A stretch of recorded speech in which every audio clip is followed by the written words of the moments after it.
and welcome to episode 14 of Eye on Hong Kong. This is Harminder. Hi, this is Kay. And right off the bat, I'm going to nominate some people for the Shame on You Award. Why? I'm going to nominate these South Asians that were pictured in the anti-Occupy Central March who had no business being there because clearly they had no freaking idea what they were there for when their stickers were upside down. Well, can't they be just, they part of the, when you call Hong Kongers, they have these, consists of a lot of different races, then why can't they be Chinese as well? Oh, when or from Guangzhou?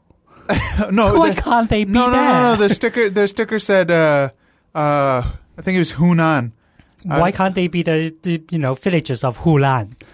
Last time I was in China, I didn't see many brown people there. So suddenly there's like one cluster. Now you're being racist, brown people.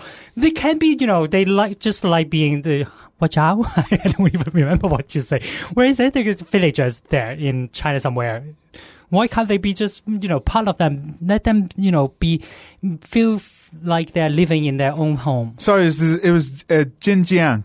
That's the part of the group they were. Their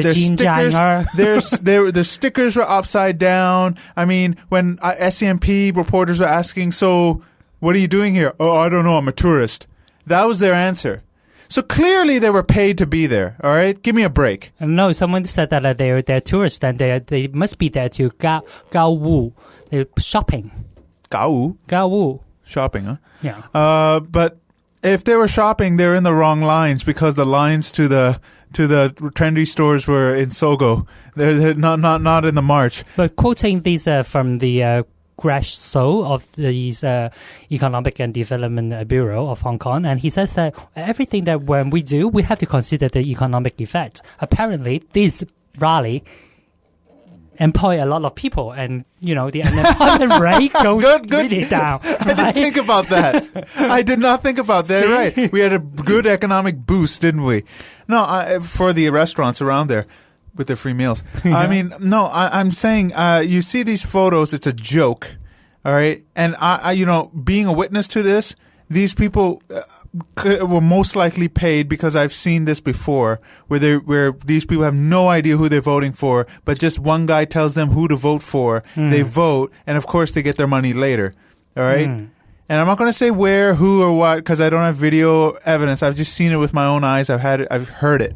All right. This was in the district council elections of the last time. All right, that's I'm going to just leave it at that. Okay, I mean it was to a point where the guy who was organizing the people coming in saying, "Hey, vote for this person when you're in there," got the person's name wrong. Wow. They were saying some other name when the name was something else. Okay. Let's say, for example... it's very difficult to remember the Chang, Chan, Chang, Chang names, right? If I can remember, anybody can, okay? Seriously. Don't be racist. No, seriously. Clearly they were paid, so they're nominated for the Shame on You Award. You brown people, because I have to say it, because they're Indians, Pakistanis, and God knows what else is in there, okay? They sold their soul for a quick buck. You don't like Hong Kong. You don't care where you place your positions. Now, if you were genuinely there supporting anti-Occupy, I respect you for that. I don't agree with your stance, but I respect you for it. But not selling your soul for a quick buck just to inflate numbers. Okay? I would say I would spare them because it's very high-sounding what they are advocating, like a democracy, peace, and love, and no violence. Probably some people the DAB has the name democracy in their damn name, all right? I mean, and everything they've done seems to be against it. For tourists or for I can say that foreigners, then when they hear something like democracy or love or no violence, then of course they will go there and support that. Even the Taiwanese quite a famous blogger who take picture of himself at naked only with underwear. He took a picture in the rally and posted on Facebook and said that, I support democracy too. And then people have to clarify that with him. And what does getting naked have to do with democracy? He just like doing it. Was he an artist? He's just someone from the internet that who likes taking picture of his own underwear with wearing this big elephant head. Okay, this show has turned into something else. Getting back to it, from naked people. I mean, apparently, according to the organizers and Robert Chow, they had over 190,000 people showing up for their rally, okay? Now, whatever, cops say it was about 110,000, HKU says it's about 88, 90,000, and a middle ground, let's say 130, all right? And now, of the 130, how many were actual Hong Kong citizens? That's a good question. Because we had groups from all over China bust in to be there, given free lunches. iCable had a undercover report where the person received money for being there. Yeah. There were people who were there who said, I got my free lunch. There are people there who said, we are paid. There are people there who said, we've been told not to talk to the press or been told to answer a certain way. And they provide them with these Q&A papers for them to answer the press questions. Right. Well. And then you look at the aerial photos. No way were the numbers, even close to the July 1st. Even though July 1st, I do not believe was 510,000. I'd say around 200,000 maybe. Right? I just don't believe that number, right? I don't believe in that. Yeah, but I will believe something around 250,000, somewhere around there. Because you look at the aerial photos, it looks there were massive gaps in that. They're just saying, we walk faster. Oh, give me a break. Yeah, right? You're old people, how can you walk so fast? Oh, that's true. Most of the people were old or had no idea what they were doing there. Some people literally said, I don't know, I'm here to shop. Yeah. What? Go Wu. Yeah. She said go Wu, that's shopping in Mandarin. And you know how they say anti-Occupy will cause chaos, emergency vehicles can't get through? Ironically, an ambulance could not get through because of the protest. Yeah. So, irony's a bitch, okay? And I mean, there were people holding Mao Zedong, photos, and I mean, you got brown people who have no idea what they're doing there, that were there, people from all over. I mean, literally, it ended up being kind of a farce. Because of all these accusations. And they're confirmed accusations, okay? Don't give me this crap that it's, it was made up, okay? Don't get, some people say, no, it's just, pro-democracy, Jimmy Lai's group saying that all this stuff. Okay, here's Reuters. Reuters, quote, in a WhatsApp message seen by Reuters, people were offered 350 Hong Kong dollars to attend the rally for 5 hours. The message sender, however, declined to provide their name or background. So the WhatsApp message, this guy got caught taking his wallet out and the people were shaming him on the street. Cops took him away for his safety. Yeah, thank you. And give me a break. Give me a break. The other thing is that the rally had no legitimacy. That's true. And the other thing is that after this rally, that Victoria Park was like the Berlin after war. It's completely like a lot of trash. And oh yeah, they did leave a lot of trash, stickers on the ground. You name it. It's very difficult to clean that sticker as well. And we never ever seen this happen in the previous 1st of July march. Or there are volunteers that will clean up the mess. Yeah. And most people just look for a garbage can anyways. But they're from the mainland. You see, in the mainland, they do things differently, right? You throw it on the ground. Yeah, I mean, also create some jobs for people as well. Oh, yeah, sure. Volunteer jobs, not unpaid. The other issue was a D100 DJ that was, DJing the event at the Victoria Park. He was fired by D100 because he was there. Yes. Now, from my understanding, for him, it was just a gig. Make some extra money. But the owner of D100, Albert Cheng, is staunchly pro-democracy. Yes. Fired him. Yes. Because he says that goes against our political beliefs. So is it the darkest day of the freedom of press? Okay, I wouldn't go that far. But a little bit of double standards, no? We call it white terror all day long if it was the other way around. Yeah. I don't think so, though. Okay, why? Because from the very first day of D100, and they said they are quite obvious that they make it quite obvious that they support democracy and they go against these anti-Occupy Central as well. And then let's say if you're going to work for Tai Kung Bao or these Wenwei Po, yeah, or these pro-Peking newspaper agency, sure. that if you going to support Apple Daily, of course they will fire you. Or the other way one, if you... Well, then, no. I mean, if you ever... I don't mind a balanced approach to everything, but wasn't this just, I'm just here to play some music? It's not like he got on there and said, you know, he started singing the national anthem or anything. He wasn't like shouting slogans. He was just playing some music. Is that all what he did? As far as I understand, I haven't followed the Chinese newspapers. From what I understand was that he was the host of the ceremony. So he's emceeing it too? Yeah. So then that's different. Only playing... If he was just playing some music, then that's no big deal. But if he's actually going up there trying to rally the troops, so to speak... Yeah. And all that, yeah, then I can see some issues there. That's why the 100s make a statement saying that... doesn't that guy understand that he... Oh, did he want to get fired? Well... Let me do this, and then I might get hired by RDHK. No, I'm just saying, if it was just music, he's just, changing the records, whatever, then I don't think it's such a big deal. But if he was literally on the mic, emceeing, trying to rallying the troops, yeah, I can see why. But then I honestly think that what D100 did was quite correct to do so, because these hosts, they also represented quite a lot of voice for D100 as well. If someone speaking... Does D100 ever have pro-establishment people on the show? Or they don't show up? They don't show up. They Okay. can't invite them, and they don't have any host or DJ or web J for on the pro democracy on the pro establishment side as well. Oh, see, I think you should have both sides of the debate. I mean, here we are saying we are pro-democracy, we are staunchly for liberty and freedom, but I wouldn't mind having anybody from... They wouldn't mind too, but they don't show up. They don't show up, yeah. It's unfortunate. I mean, give your side of it. We're not going to come here and hound you, but we will ask you tough questions. Well, that's rude to them. They won't answer any question or That's attend this kind of, show. And finally, I will give the anti-Occupy organizers this.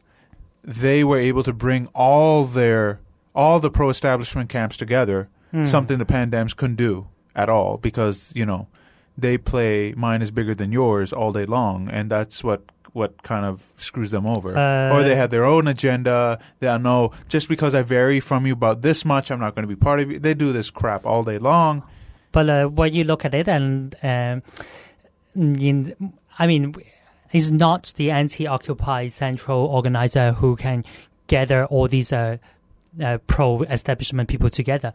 It's people behind them who can force them all to go together. Sometimes you also read from the newspapers that some of these pro-establishment people, they are not very happy with these anti-Occupy Central organizer as well. So it must be someone behind. At least they are somehow projecting a show of, unity, exactly. But it's better than being completely disjointed all the time.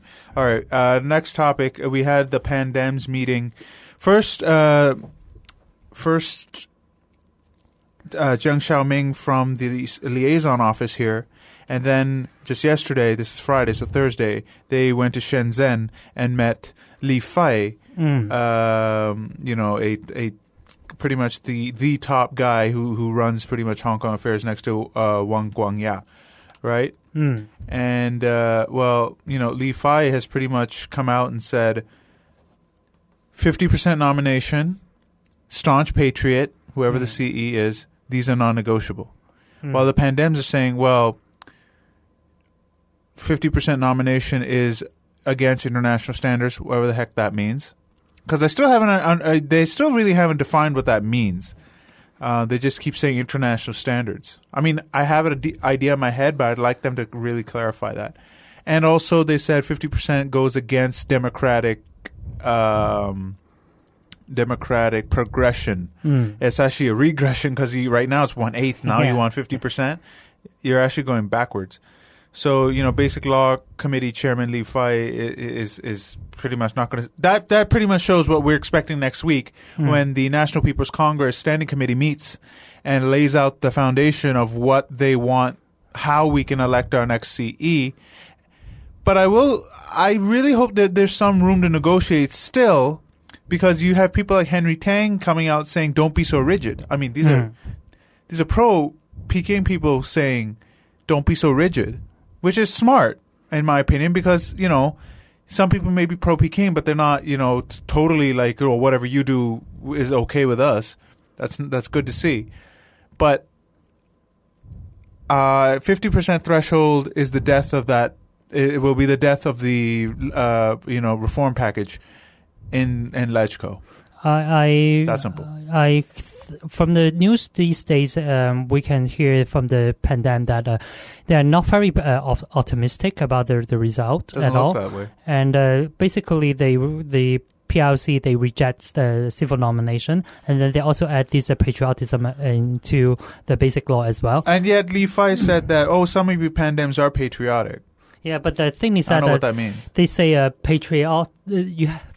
someone who is patriotic and is not the normal way of patriotic, they have to be the patriotic as CCP, but not. It's not only about China. He's saying, it's for the national security, meaning party security. We can't have somebody who's actually questioning the orders that we give. I mean, I wish they would stop this lawyer speak, is what I call it, where you're dancing around the issue. Get to the point. You don't want somebody challenging the party. You don't want anybody actually saying no if there's something that might. That's why I'm wondering, where the heck is Donald Young these days? You never hear from him. Could he have been a little bit of a thorn on the side of Beijing, questioning some of their orders, where it seems like CY Leung's like, yes sir, yes sir, yes sir, right? That's how my perception is. I have no proof of it, but you see, he's pretty quiet these days. Or at least Tung Chi also makes an appearance. Yeah, probably he doesn't want to make an appearance because he's too busy dealing with some tycoon on a yacht. But my point is that this is going to go nowhere, and it's unfortunate. If they can drop this 50% nomination, somehow make the nomination committee more democratic, maybe have all the district councillors in there, might have a chance of passing. Do you think that the Occupy Central organizer, they would do something, or how would they respond to that? It really depends on what comes out from next week, in my opinion. And then they're going to see how much room is there to negotiate. Because if they're like, no, this is it, that's it. It's over. It's Occupy Central. It seems that the PLC, PLC actually said that they will also reject the party nomination as well. Okay. So no civil nomination, no public civil, nomination, no party. So basically, remaining the same of these nominating committee with 1,600 people or something is what they're aiming for. 2,400 maybe. But if the district councillors can all get in, I think that is the only chance of it somehow passing, and the nomination threshold down from 50% to maybe, I don't know, 10%. I think one 20%. of the reasons why they don't want this party nomination because it will make Hong Kong become a multi-party governance nothing that wrong is with that. different. That is quite dangerous to one-party dictatorship in China. And the big businesses here who like to just have a rubber stamp kind of government because they don't like gridlock in government because they want things smooth. Well, gridlock in a way is good because then you can't just pass whatever the heck you want. Okay, that's why they were trying to gridlock the NENT, the Northeast New Territories development, because they saw that it was a sham overall. It was just going to make developers more happier. And then in the Raphael Hui, Thomas Kwok, Raymond Kwok trial this week, yes, a memo came out during the trial saying that the Ma Wan project from the 90s, they said I'm going to bring up the exact quote, but it pretty much said that we're just using this what do they call it, the Noah's Ark as a here it is. Here's the exact quote. This is from Thomas Kwok. He wrote this in a memo. We all know the park. This was the Noah's Ark Park. The park is only an excuse for village relocation, and our main target is only on the residential development plus the village relocation. Right there, you see that they don't give a rat's ass about the villagers, indigenous people in the NENT, or farmers that are there. This is all about more development for flats that we can't afford, public flats that unfortunately people need because of low interest rates, pricing people out. The interest rate apartheid is what I call it, where the rich are benefiting, the poor are getting shammed, middle class and poor are getting shammed. And they don't want that kind of gridlock in government where their development can stop from making more money. So gridlock is good in a way. As a local guy who grew up in this indigenous village, and I found out that actually quite a lot of these indigenous villages, they're kind of ignorant in a way that they would just sell their land to all these developers Well, they have that small housing policy where indigenous males from 1979 prior are allowed to have a small plot of land. This is the colonial government's fault. Small plot of land where they can build a house. What they do is build the house or sell the plot to a private buyer. No one in my village works. That's unfortunate. But the point is that I don't think this is going to go anywhere. And we have Charles Mok from the IT sector, functional constituency, the legislator, on in the second half to talk about some of this. So stick around for that. And final note, one more thing. Sid Ho. Yeah. Wow. I got to give her props because people were giving, I don't know if it's a standard thing, giving a small gift, but not really like a gift. It's a standard thing. Is it like a bribery? It's just a statement. I don't think a box made a prop it's just is like bribery. Anything gifts for free.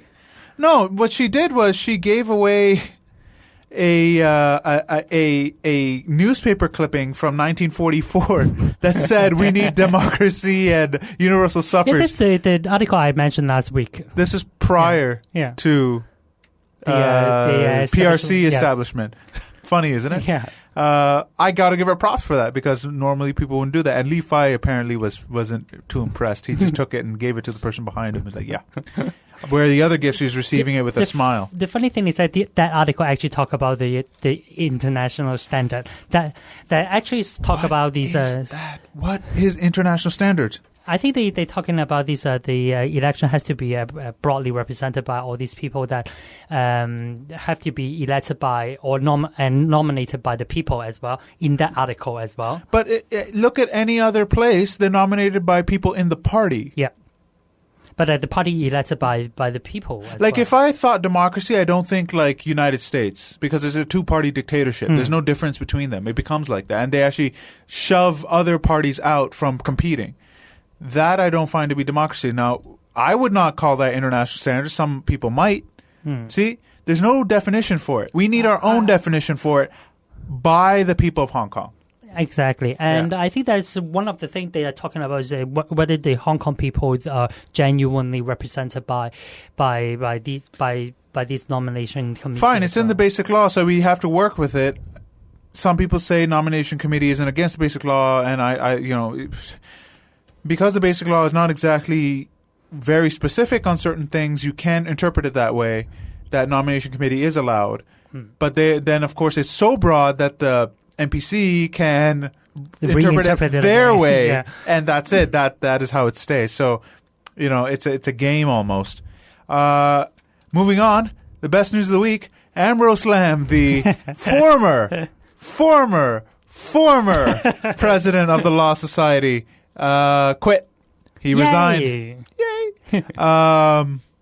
Because, of course, he had the vote of no confidence last week that said we have no confidence. And, he did say, just because I'm not the president doesn't mean I won't speak my mind. You're very welcome to speak your mind, but not as the president of the Law Society. But the night before he announced he will resign, then he actually said that he will not do it. He refused to do it. No, didn't he say just because there's a vote of no confidence doesn't mean I'm stepping down. Yeah, that's it doesn't mean that I have to step down. Yeah. But then after he said that, then he certainly stepped down. I'm sure he had a meeting with them, and they're like, you gotta go. Yeah, because nobody's gonna listen to us, number one, and nobody is, and you'll always have this stigma on you during press conferences and all that, and it might actually impede the work of the Law Society. So it should not be a political entity, which he was trying to turn it into. So now they have a new chairman of the Law Society now. And I don't know who he is. Do you have any info? I have no idea, but I only get these from the Apple JD saying that he also support this white paper as well. He can support it, but you know what? But he didn't do it he was the vice chairman of the Law Society before, so he didn't really say it on behalf of the Law Society. If you personally have it, that's a whole different thing. But we also have this argument about whether some public figure, they have their personal capacity to say things to the public, like C.Y. Leung, he said he signed that thing on his own personal capacity. Signed the anti-Occupy petition. Yeah. But with a media circus, if it's on your personal time, you do it without the cameras. You brought in the media, and put a table there in the middle of the damn room and made a spectacle out of it. That is not on a personal capacity. That's disgusting. That was a PR stunt for the people that support this stuff, and it was disgusting to watch. I think it's a classic case of abuse of power. I don't know if it's an abuse of power, because the petition really doesn't really mean like it's going to mean much. It's just a numbers game. There's no quality to the signatures, because everybody and their cat and dog can sign this thing. They don't care about the quality. Apparently. Yeah, it's just about the numbers. I mean, really. If people who can rub two brain cells together know that this has no quality to it, this petition or the march that happened. So give me a break. Finally, there was a think tank that was put together by the government to see if we should have a pension system in Hong Kong. Now, it's been debated for 30-odd years, and of course it's gotten nowhere. We had the MPF. Yeah, why do we need a pension if we have MPF? MPF, because they both suck. No, the thing is, they propose a $3,000 a month pension to anybody, no means test, nothing.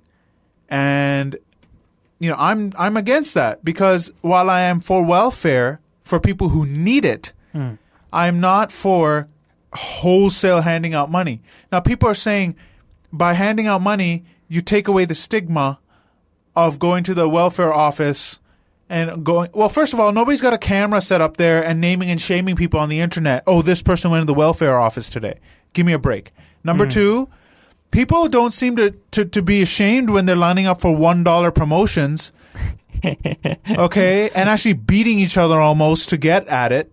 People are taken away in ambulances because of this stuff sometimes. Nobody's ashamed then.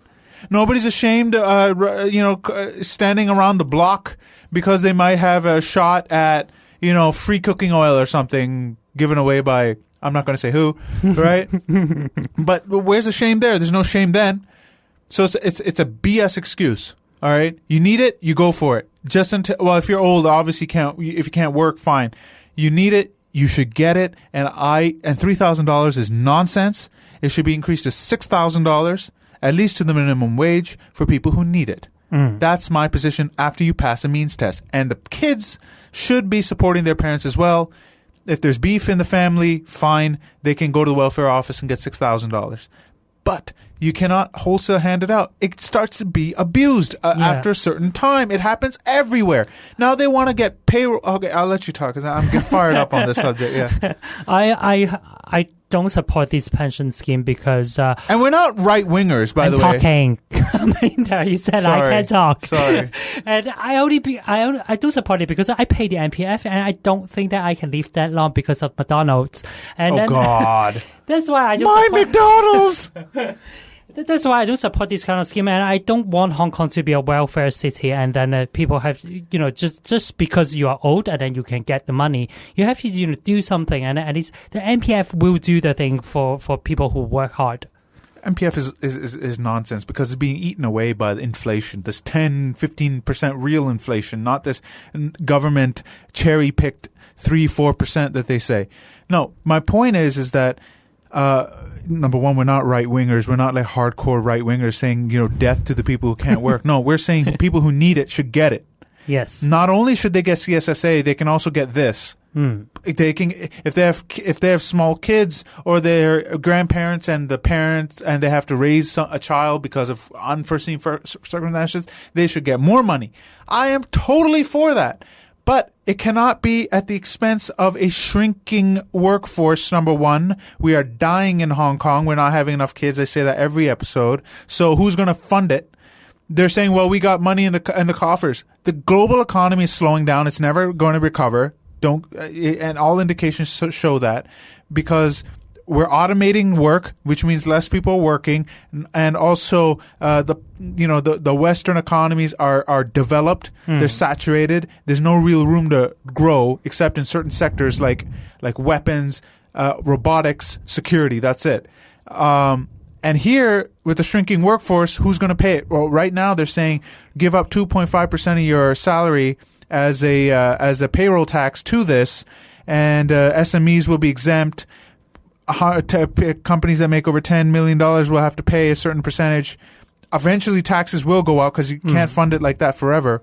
They need initial seed money, $50 to $100 billion, and on and on and on. Problem is, we have nothing to sustain it except the workforce, which is shrinking. Also, we cannot...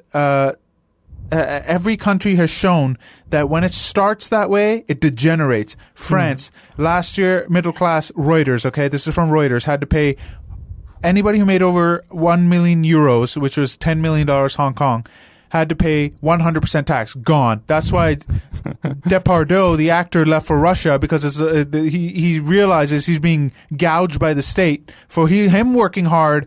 People not some people saying transit should be free. It's a human right. I mean, give me a break. It's that bad over there. Then you got Sweden at 75%. You got Britain at like 55%. You got Canada at 40 some odd percent. Okay, this is all ridiculous, and all of them have services that are declining because of the welfare state. They say Canada has free health care. Okay, yay, fine. Surgery started at a 1 month wait, 3 month wait, 6 month wait. Now there are people who are waiting for routine surgery up to 2 years. You used to be able to check your eyes every year for free from the doctor. Now it's every 2 years. Then they added a healthcare tax. You see, it's unsustainable. It always is, except Norway, because they have oil to sustain their welfare state. And for Hong Kong, we are always talking about the competitiveness of Hong Kong. Right. And then one of the very important factors is that we have a very low tax rate. 16.5% per corporate tax rate, 17.5% personal, right? Salary tax, you mean? Salary tax. Yeah. Yeah. That's how it is. Yeah, and then now you're giving... First, we have to and pay no the sales MPF. tax, no capital gains tax. We are unique that way. Yeah, and then now you're giving us more burden, and actually is harming the competitiveness of Hong Kong. And they shouldn't really have added these kind of tax because of some radical... I would call them radical socialists here. Long Kwa Kong? I don't name. I name.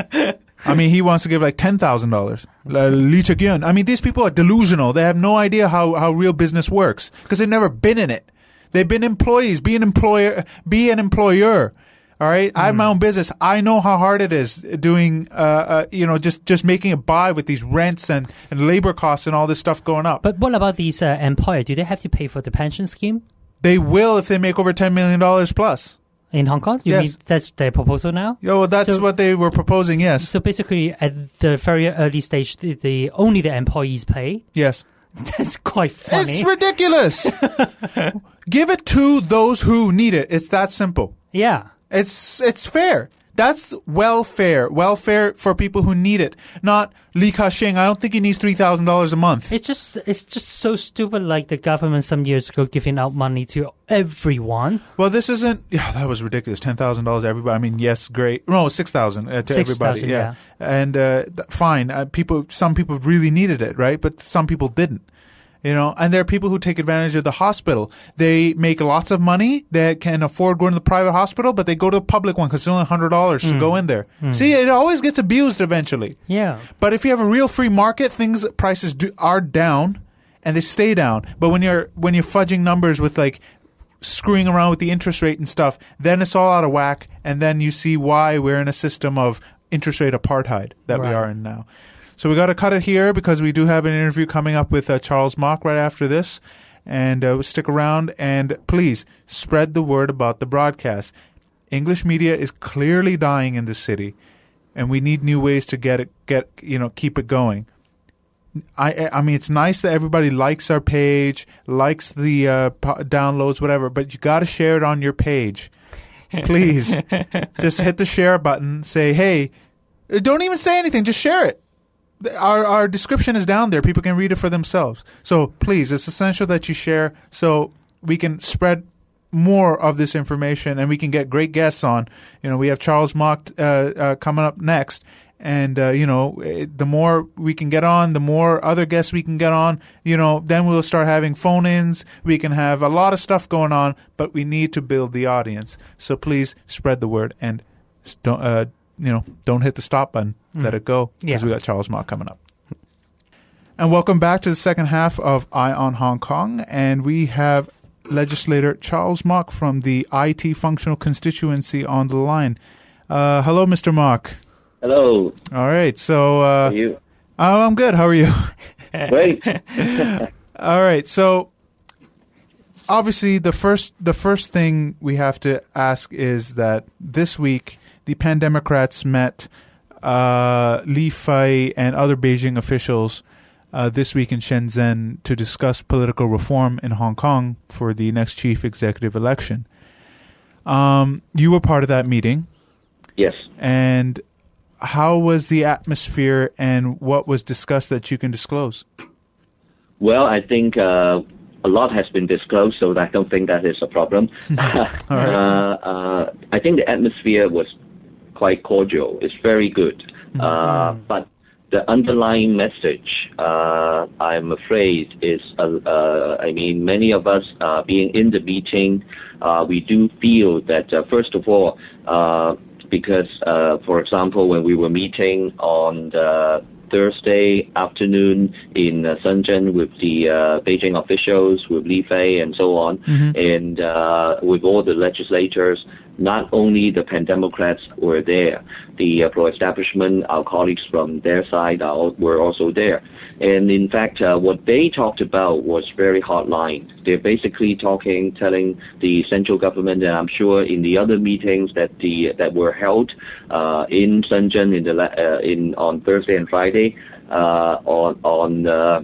listening to the views of other people outside of the LegCo and so on. They've invited a few hundred people to go up there to have another discussion, right? I didn't know that. Okay. And apparently, I would imagine most of the people there, being NPC members or political consultees, consultative committee members and so on, they have been telling Beijing very hardline messages, telling them that you better just, in this round of the decision by the SC, by the standing committee, just basically, rule out, not only rule out civic nominations, but basically tell them that we have to have a 50% threshold to. And this is coming from the pro-establishment side? This is coming from the pro-establishment very strongly. Wow. The so-called DAB, right. The so-called DAB initiative or their proposal. Right.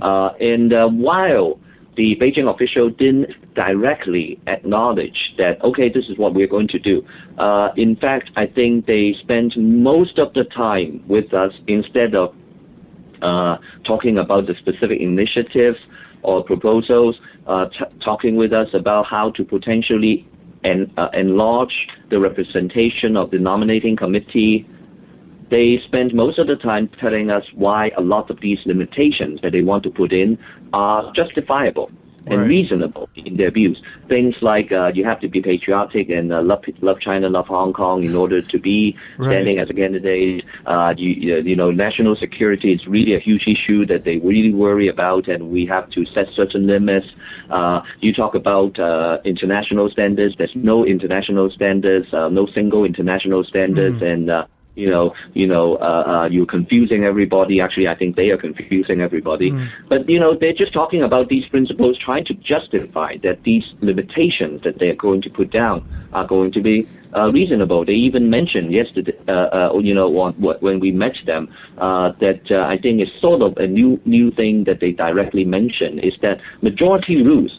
Okay, that means in the nominating committee. I mean, normally you think about a nominating group, and if you can reach a particular threshold, like in the election committee, before 1/8 of the number of people there, then you get nominated, right? But now they're talking about a threshold, which is actually a regression of the democratic procedure instead of a progression that they are saying that this reform proposal is going to have.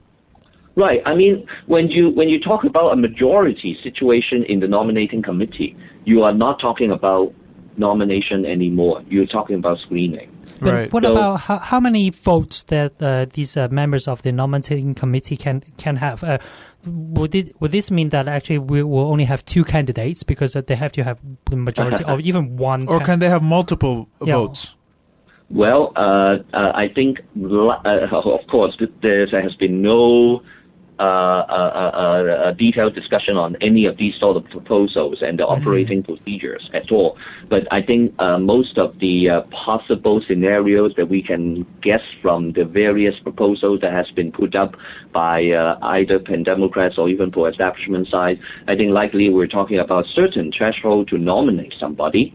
And then, this is, too bad. We're putting aside all these talks about the civic nomination for the time being. Even within the nominating committee approach, a certain threshold similar to the 1/8 before. Some people have said 1/10. Some people have said a higher threshold than 1/8, but whatever. A number of people nominating a certain person into the nominating committee process, and then the nominating committee might vote on each one of these persons to say whether or not they get, let's say, that's the DAB proposal. Let's say if each of them, one by one, whether or not they get 50% of the nominating committee members to say they can truly become a candidate for the people to vote on. I see. You mentioned that the Beijing officials were actually they were actually spending more time with the Pan-Democrats and actually the views from the other side this time. Do you think prior to that they were only getting a one-side message from the pro-establishment that, oh, no, that's just some fringe, that's some minority that's just trying to stir stuff up. This is what the real majority, this so-called silent majority of Hong Kong wants.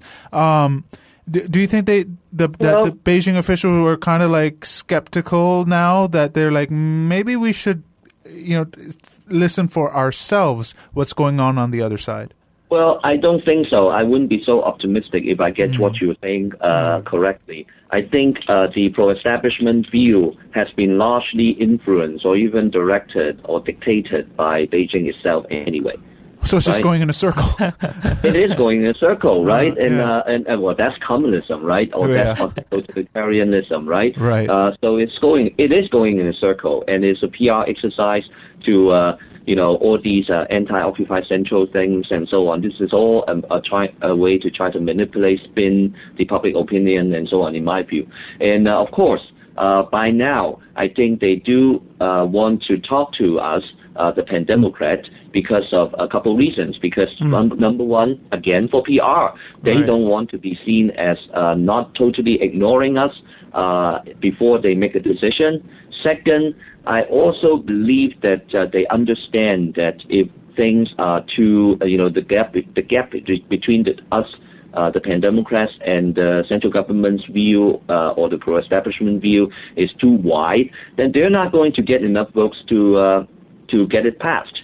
And I do think that they at least, I'll give them that much, that they do want the package to get passed. Since we read from the newspaper that they need 3 or 4 votes from the pandemic, and you are one of the 3 and 4 votes. And what's your opinion? What is your opinion? Well, they always classify myself and a few other of my colleagues as the so-called moderates, and we don't have a party affiliation, so they think that it's easier to swing us and so on. But I think we on the Pan-Democrat side, first of all, we do agree that we have to have something that at least meet basic international standard, and we signed the declaration before we went into the meeting in Shenzhen, to make sure that our bottom line is clear.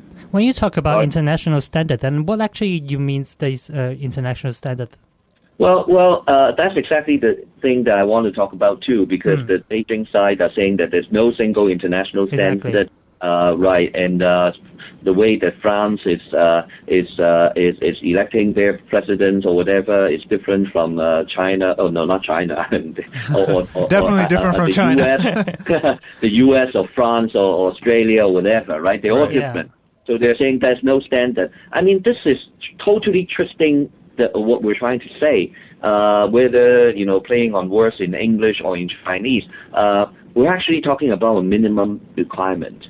The international standard is a minimum requirement. And then on top of these minimum requirements and principles, you can have different ways of manifesting your particular method to elect your government. So these principles are what? Equal and accessible rights for people in terms of voting right, nominating right, and being nominated, standing as a candidate. So they have to be equal and accessible, not equal but very, very high. So, but right now, Beijing and the Hong Kong government, and with all these commercials you see every day on TV and so on, they're just talking about one of them, which is one person, one vote. And as if one person, one vote is enough. And I could give you 2 hand-picked candidates, and you only have those 2 choices, but one person, one vote. Is that a real democracy, or is that a real fair and equal election? It isn't. So that's just what we're talking about. But now they're twisting it. I would give an IT sort of an analogy. Is that, let's say Android is a standard, and on top of it, you can build a HTC phone, Samsung, or whatever, and different brands building different interfaces on top of a particular standard. Right. But right now they are saying that so you have so many different manifestations, so there's no standard. Of course there's not. Of course. Good analogy. Not. Yeah. That makes it more clear. They're also saying in the news that the Beijing officials are saying, look, accept this package now. You can always tweak it later. Let's start somewhere. Don't block this package because we can always change it later. But if that was true, then why are they not working on the 2016 LegCo elections framework? Because clearly the CE said there's no need to work on it, but the functional constituency, especially the ones that are under corporate voting, are skewed towards the pro-establishment every time. I mean, bare minimum, the corporate voting should. This is our opinion. It should go. And it should be individual votes of those sectors to make it more democratic. I would say that's a progression of the 2016. I think a part of either a conspiracy or maybe a deficiency in the way that the previous consultation by the government has been conducted is that it's totally skewed. It was actually, according to the SCMP, it was definitely skewed. Yeah. They were totally just simply putting all the attention on 2017 CE election and totally putting the LegCo and the removal of the functional constituency aside. And I think that was an intentional thing by our government and maybe even the Beijing government to do that. And of course, that is also probably because of a lot of pressure from the business and the pro-establishment side, because they do want to. I mean, the ideal thing that they want to see is what? Is that they will have a screening process and a controlled CE election, and at the same time, sort of slowly tweak and slowly open up a little bit of the functional constituency and redefine the whole concept for universal suffrage to say that actually functional constituency can also be part of this equal representation, and then keep this system forever. I think that is what I worry, is that but after they can successfully redefine what is truly equal and democratic way to elect our chief executive, then they will move on to redefine what is a true universal suffrage for the LegCo. I think that's quite legitimate, because in the year 2012, they told us that there will be some rooms for improvement after we accept this super functional constituency. But now they did nothing for that, and I do think that nothing happened then. It was just 5 more seats on either side. It really was no improvement. Just more butts in the seat. That's all it was. Right. It was no improvement. It was actually it actually made it even worse in the sense that you have more functional constituency seats and also make the unequal representation even more apparent. Well, you have some constituencies like fishery and agriculture with a few hundred votes, and then you have the super district council seats with 3 million people voting for those 5 seats. So, the unequal weighting and the unequal representation is so obvious. I mean, it actually made it even worse. But now it seems that we can foresee what will happen next week, and then what's the response from of this pandemic or the Occupy Central organizer? What will you guys do? I cannot speak for the Occupy Central group, but I think the Democrats right now are still holding out with a little. I mean, we have been trying to repeat almost every one of us who spoke yesterday, telling the Beijing officials to please give us more time. I think it would be it would be good for both sides, because if they shut the gate, which means in our lingo these days, it actually means that if they come out with a very strong and clearly defined restrictions, saying that you have to have the nominating committee at a 50% or higher threshold before a candidate can be validated to be voted on by the public. If they put in something like that, it would actually provoke an immediate, very violent. I'm afraid violent in the sense of very not necessarily violence, but in the sense of being very abrupt types of a big reaction from in Hong Kong. Occupy Central may happen right away, and that is something that we don't want to see. And I have to believe that Beijing don't want to see that either. So please give us a little bit of more time that we can try to work out something and try to negotiate. From our point of view, we want to convince the Beijing side to accept something that is more reasonable. I mean, by now, even if you look at something like the election committee system that we had before, as long as you get 1/8 of the election committee nominating somebody at the time, he or she can stand as a candidate, even though at that time it wasn't the general public voting for him or her. But that would be a system. I hate to say that is an acceptable system, but it's a far cry, much better than if you have another round of screening. But, let us have that discussion and debate. Of course, I'm sure that over that period of time, if we have more time to discuss, the other side will try to convince us that the high threshold and screening process is necessary and acceptable as well. Right. So it's fair, right? Both sides. Right. try to convince each other and get our message across to the public and see what they say. Of course, I'm not saying that anything the public would vouch for, I would vote for it or whatever, because we still have our own principle to try to hold on to. But even if the PRC side give you guys some time to negotiate or to work on some plan, what kind of plan that you guys can work it out? Because in the referendum, the online referendum, 700,000 people, they already voted that they will support civil nomination. Do you think that there are still some room for both sides to concede? Well, I think it's I hate to say this, but I think it's a bit of a generalization to say that all those people who voted want to see civic nomination as the only approach. That might be a bit of an oversimplification. But of course, I'm sure these people would want to see. I think the way that I take that result is that truly everyone that. I would say that those people who participated in that poll do want to see something that is a truly fair system with no screening, at the very least.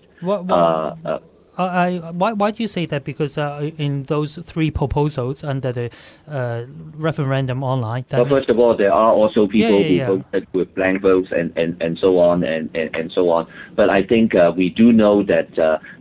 and actually, it doesn't really matter. I think that the support for civic nomination, we don't have to argue about that. I think everybody would really want to see that as the best approach. Now, when in a negotiation, and I'm sure that actually with Occupy Central or the Alliance for True Democracy and so on, there will be future polls, future even similar types of polling that will be done when the government plan comes out for the public to decide whether or not they want to accept the government's proposal and so on. So that would be an even clearer indication whether or not whatever the government is going to propose in the end, whether or not they will be accepted.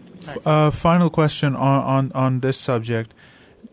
It's so last minute once again that now the Beijing officials want to talk to the pandems more frankly, where before it was just, playing patty cake in a way between each other. Well, of course, they blame us for not being willing to go into their office to meet them. Well, I don't accept that because we both know our own limitations and the problems. Right, because if you go back all the way to 1984's Sino-British Declaration, when you read the history, this seems to be a tactic with the communists, is that stall, and then last minute give a few concessions.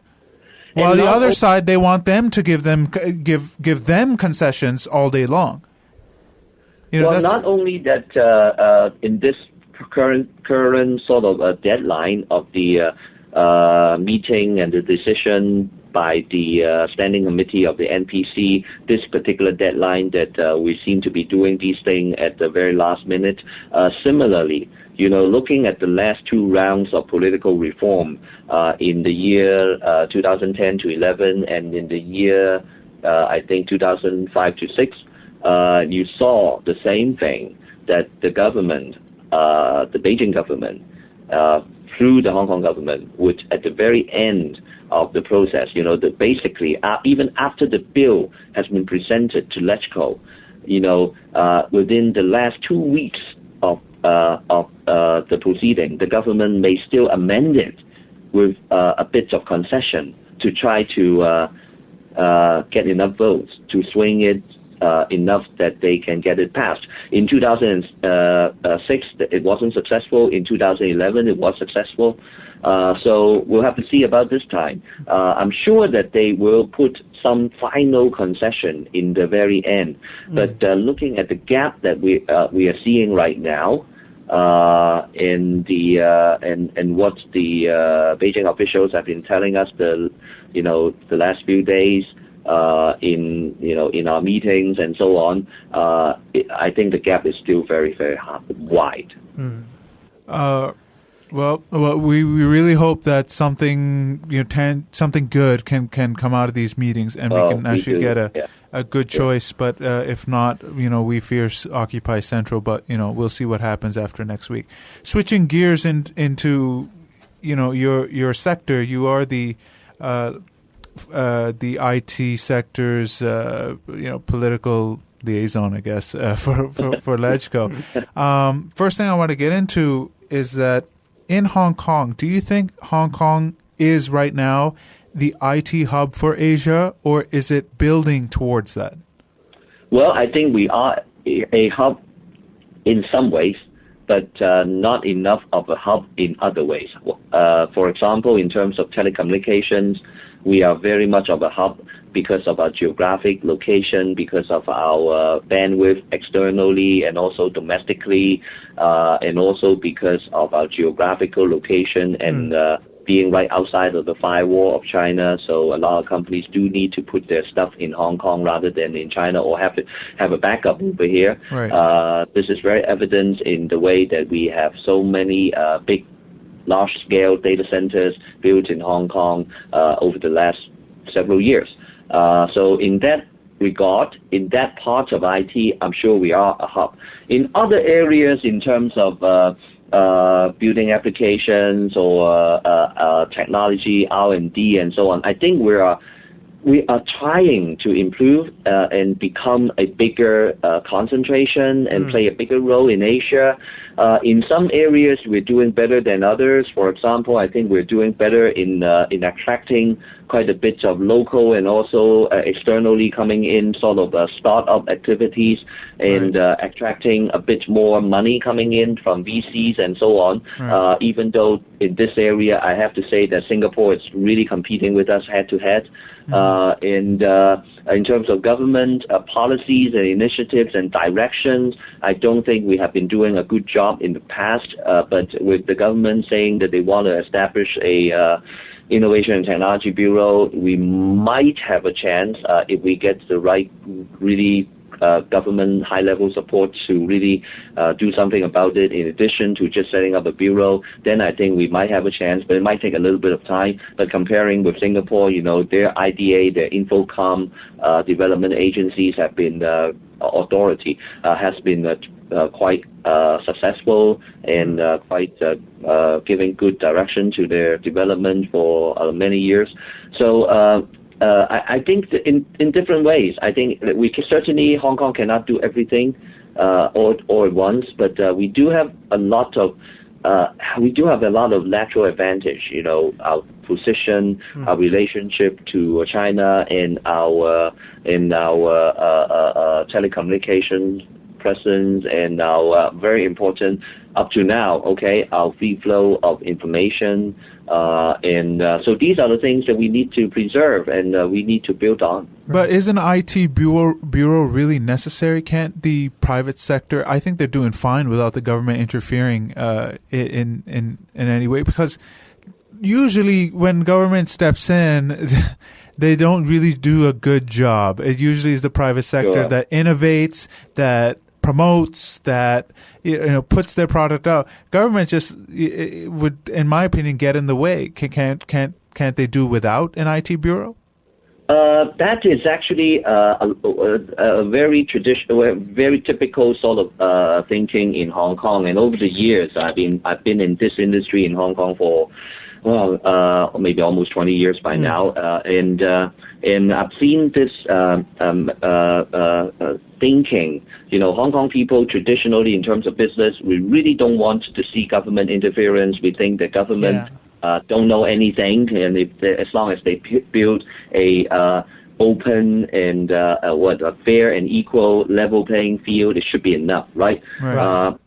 But increasingly, I think we see in our competitors, Singapore, Korea, Taiwan, not to mention China, even though I don't think some of and they are a lot more interfering. But in many of these countries, what they have been doing is because of the fact that for the IT industry, at this stage of our development for most of these cities or countries in Asia, I mean, you can certainly compare. If you talk about Silicon Valley, you might say that there's no government interference, they're very little, but they're doing a good job and so on. But don't forget, actually, they're at a very much more mature situation compared to we are. And in fact, years ago, there are a lot of government-led activities that have been driving the industry, including defense and including the establishment of the VC industry that has a lot to do with a lot of the financial liberalization policies in the U.S. In the 70s. Mm-hmm. So those things we don't see at the moment right now, and we see this very privately driven economy in the poster child economy of the IT world, Silicon Valley, and we say that it's not needed. But then you look at Korea, you look at Singapore, you look at Taiwan. The reason is because, in fact, a lot of these has to be driven by R&D. A lot of it has to be driven by, how do we develop the right talent? Even my U.S. friends are blaming their government and saying that, I just met some friends from the Silicon Valley a few days ago, and they keep on bitching that, they couldn't get talent. They couldn't hire people because the government isn't doing enough to attract people, or on the other hand, not giving them enough visas, H-1 visas for foreigners to work in the U.S. and so on. So, in fact, there are a lot of areas that we are, like it or not, or knowing or not knowing, affected by government policies, particularly in a developing situation. We look at Singapore, for example. Why do they have more VCs presence than we have in Hong Kong? Certainly, we have more money in Hong Kong. When you say VC, what do you mean? What is VC? Venture capital. Venture capital, okay. Sorry for the... No problem. Yeah, VC, venture capitalists. I mean, what you see in Silicon Valley, what is it that they have that a lot of the other economies don't have, a lot of these other high-tech centers don't have, and they're most successful with? It's not only because of they have the best people or ideas or whatever. It's all attracted by money because they have the best availability and best running system of venture capitalist networks and so on to inject money into new ideas. Why is Singapore apparently doing better in this department, even though we're both developing, than Hong Kong? It's because of, like it or not, government involvement, because government did put in the first dollar to attract the VCs to come in. And in Hong Kong, we have more money, private money, than Singapore. But our money has been going to Israel or the U.S. or even Singapore to invest rather than in Hong Kong because government policies were in those places. I was supposed to be going to Israel to look at their high-tech industry a couple of weeks ago, but we sort of delayed the trip for the moment because of the situation over there. Before I was, in a month ago or 2 months ago, when I was talking to my Israeli friends to say who I should visit in your country to see the best VC and so on, they told me to go look up Li Ka-shing. Yeah, he is invested there, yes. But he is one of the biggest investors in, if not the biggest investor in the high-tech industry in Israel. And I have to say that I don't think he did it because he hates Hong Kong, he hates CY, so he doesn't. No, it's just expanding his portfolio. Any businessman would do that. It's just where he thinks he can make the most out of his money. Sure. So what do you expect this IT bureau can do for the IT field? If it was established. If it is established, I think there are a few things, talent, how to attract and build up our talent pool so that more people can be attracted and sustained in this, to come into technology. That's number one. There are certain, we probably don't have time to talk about exactly what they need to do. We have some ideas. Money, venture capital, another investment coming in so that our startup can grow. And number three, also revamping the government procurement policy so that they don't just go for the lowest price and go for the biggest companies, which in turn would subcontract to local companies. And in the end, the local companies get no chance to grow. And this is exactly opposite in Korea. I went to Korea, look at their bureau. And first of all, what is the name of the equivalent bureau and ministry in Korea? They call themselves the Ministry of ICT and there's one, the Ministry of ICT and future planning. So they put it at a very high level. I admit it is a different mentality than Hong Kong. You might call it, if not central planning, the government do plan quite a bit. But I think increasingly for a small economy like Hong Kong, I think government cannot escape by just saying that, let the market decide. What would happen if we leave it all to the market? Then people make the biggest buck. Where do they make the biggest buck? Quickest and the biggest buck? Property and finance, financial service, right? So that's our economy right now. In fact, I've been in electrical for 2 years, and I've heard every one of my colleagues, different political camp, labor sector to big bosses, they all say we need to diversify our economy. Right. But they all say that innovation and technology should be a good way to go. But once we talk about how to do it, they have no idea. In the last couple of years, there's been a lot of focus on internet security with with Edward Snowden, revelations the NSA is pretty much spying on everybody. How has that impacted companies here doing business in China? Because China is starting to shun away from U.S. and Western technologies plus operating systems. They've banned Windows 8. They don't want to use Intel chips, and so on and so on. So has that really affected business for Hong Kong doing business in China? Well, I think that particular change hasn't really affected Hong Kong companies so much yet, because after all, most of our companies, even in IT, are not producers. Right. They're probably just system integrators. So there might be some impact, but I mean, talking about the local companies, if I'm not talking about, let's say, Microsoft or whatever. Right. Those international or U.S. companies will get more affected more quickly. So is China building an alternative to all that, or what are they going to replace it with? Because I don't see any viable replacements for all that technology or the software. Okay, that's always the Chinese mentality. This is not the first time they're doing it. It's not going to be the last time. I mean, this is not the first time they say they want to move everything onto their own chips.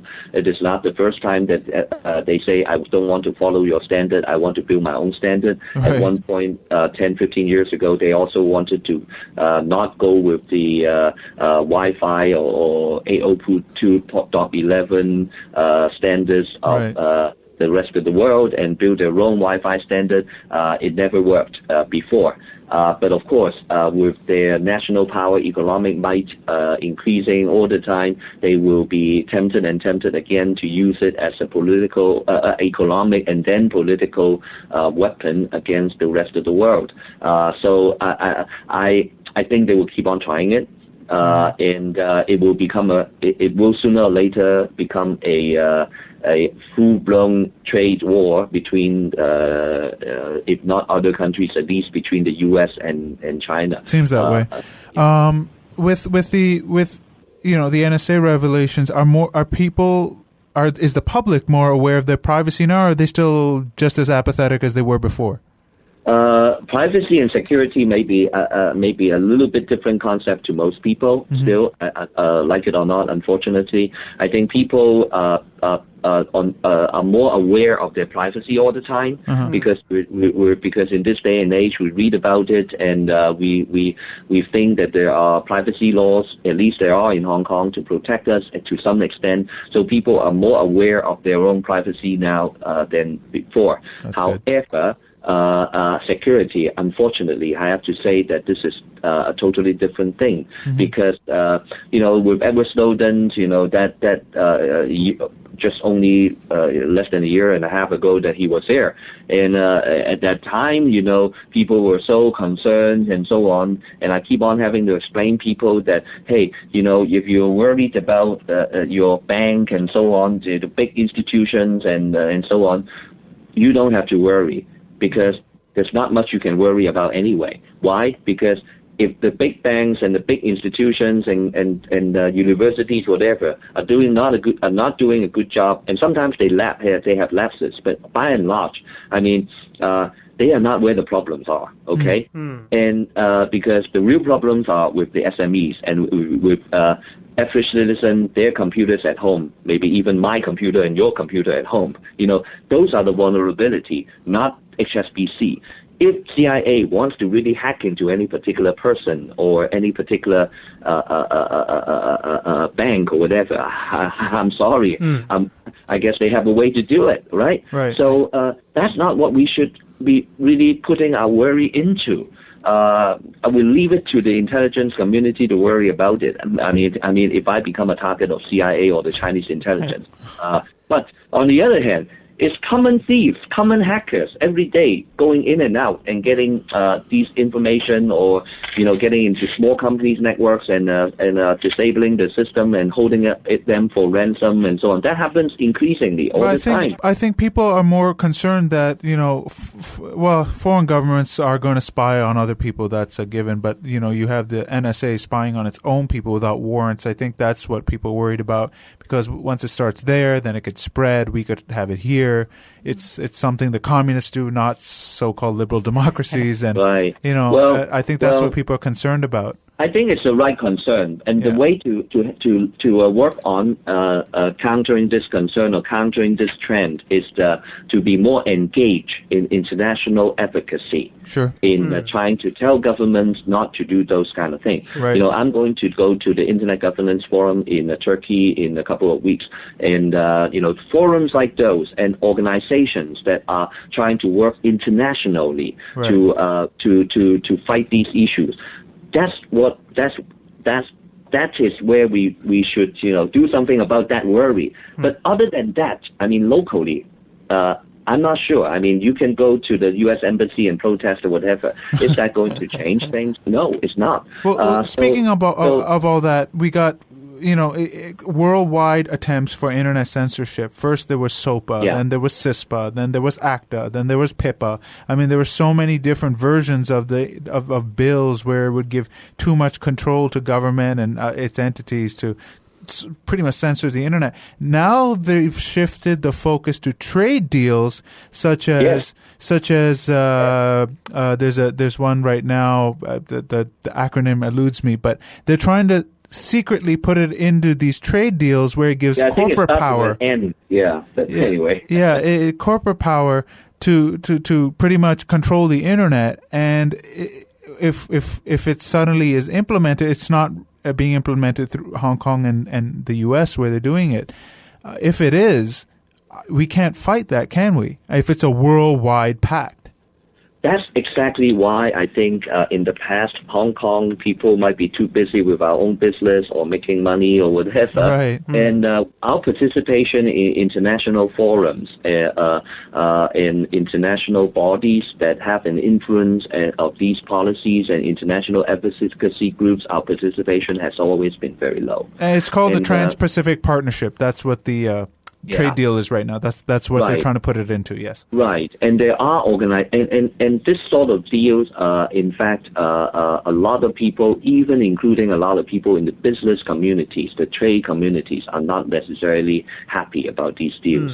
So, in fact, there are first of all. Okay, I think internationally there needs to be more attention, and a lot of times I like to cross-post about news about censorship attempts in other countries, and some of my friends would say that has nothing to do with us. I say that has a lot to do with with you. And I think me. Being Hong Kong as a entreport, as being a place where everybody comes to do business kind of thing, we are unique in a way where we have to pay attention to what's going on in the world, because one country's effect could have an effect on us in many ways because of our uniqueness of what we are.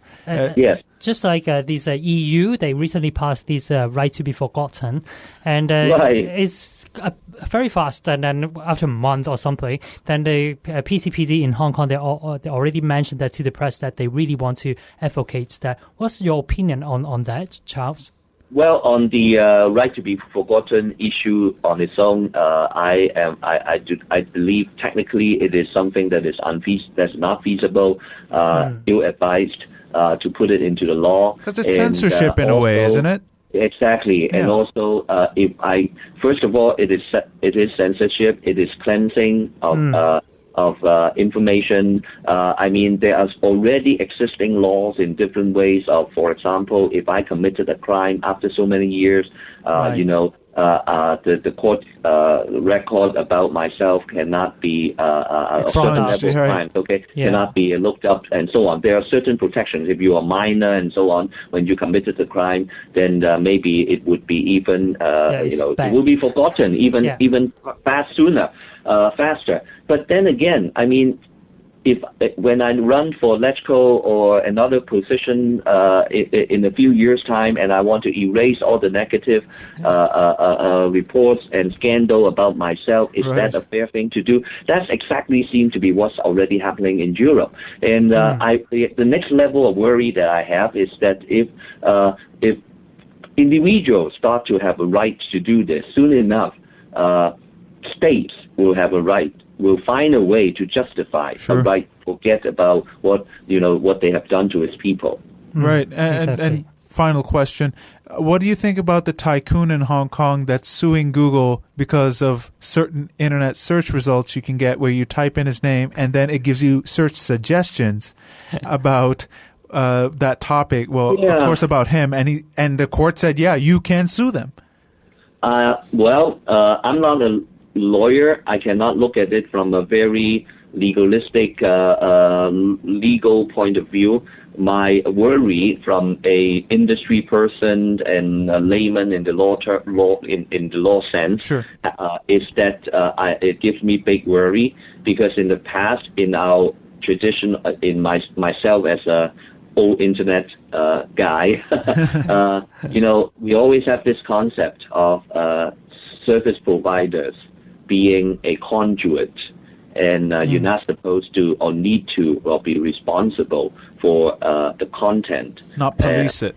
Right, certainly not to police the content, but we're not even responsible for stuff that passed through us. Right. And otherwise, if I called you and make a threatening phone call and or I say I'm going to kill you on the telephone, is the telephone company going to be liable? That's a very good analogy. Because they delivered the message, right? Right. So that to me is just simply taking it to the next level right now. To me, a search service is merely just, this is exactly the same as the right to be forgotten, because they're not telling the website wherever it originates to remove the content, okay? If you find a really legal way to tell the site to do it under certain laws in certain countries, fine, you try that. But no, they're telling a middleman.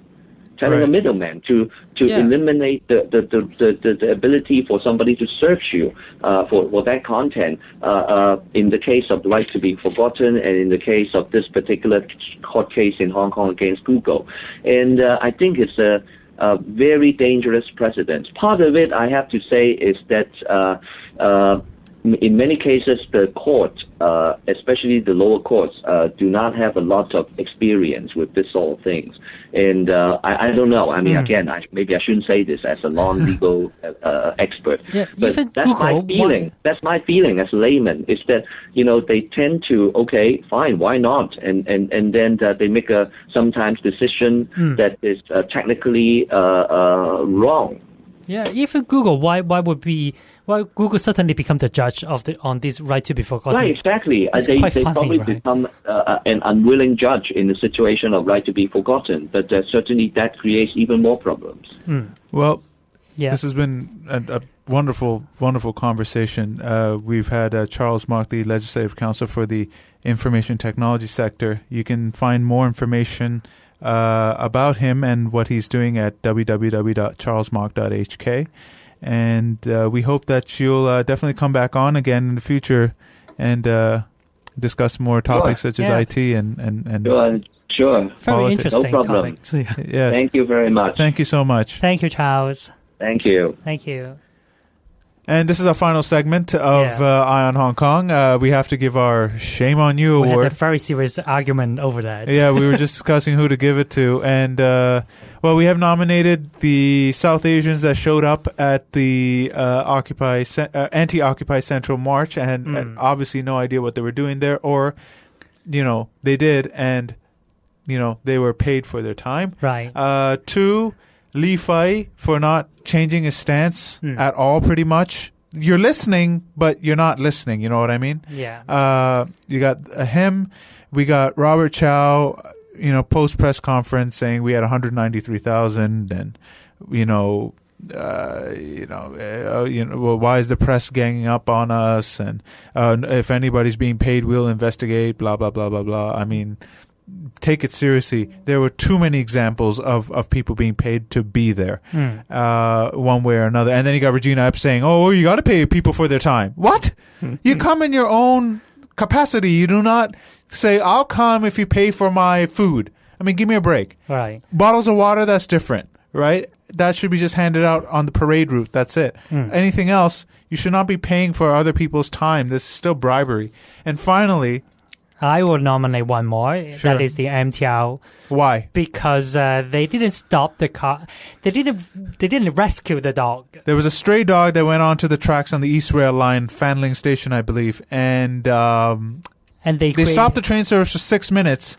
But then they said, screw it, and let the train go by. And the train from Guangzhou ran over the poor dog. The reason why they only stopped for 6 minutes, because they had to report to the transport department after 8 minutes. And then they start to get fined after that, too. Yeah. So they're like, oh, damn it, just run over the dog. Yeah, so... And after that, they also have these, they make this statement, and then they keep saying that, because of their staff, the worker, and it seems that they passing the buck. Yeah, it's passing the buck to the staff, and it's none of their business. Yeah, so...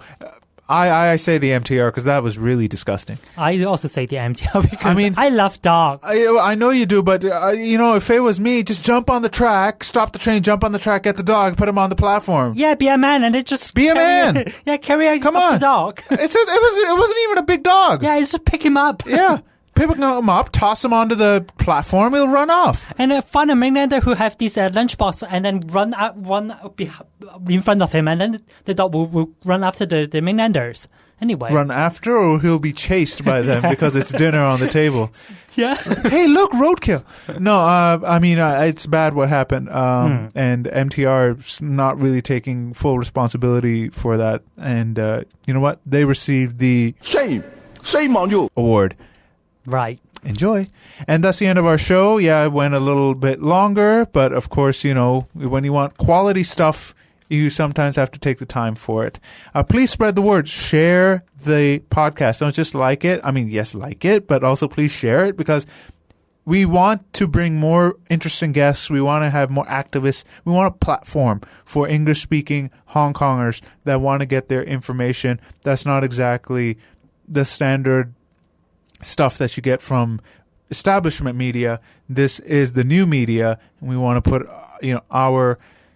our view on it that I think is more of the general public view. But and plus we'll bring on as many interesting guests as we can. So please spread the word about the broadcast. You can go to our website www.facebook.com/EyeOnHK pod, and then you can go to our YouTube, subscribe there, www.youtube.com/EyeOnHK. And of course, all the links to the direct downloads are there. You can search us on iTunes, Eye on Hong Kong. Right. And that's the end of our show. We will not be here next week. We're actually going to take off. We're going to improve the site a little. We're going to change out a few equipment. Are we? Yes, we are. You knew this. Don't play dumb. And so we won't be here for next week, but we will be back the following week, and we already have an interesting guest lined up for that. So, keep checking our Facebook page. We'll still have updates. We'll be putting up stories and whatever. Right. So it's not like we're just going to sleep for a week. And it'll be interesting next week considering it's the NPCSC meeting. Yeah, they will have the decision. And, of course, we'll be back, and we'll talk about that on episode 15. So until then, this is Herman saying goodbye. Bye.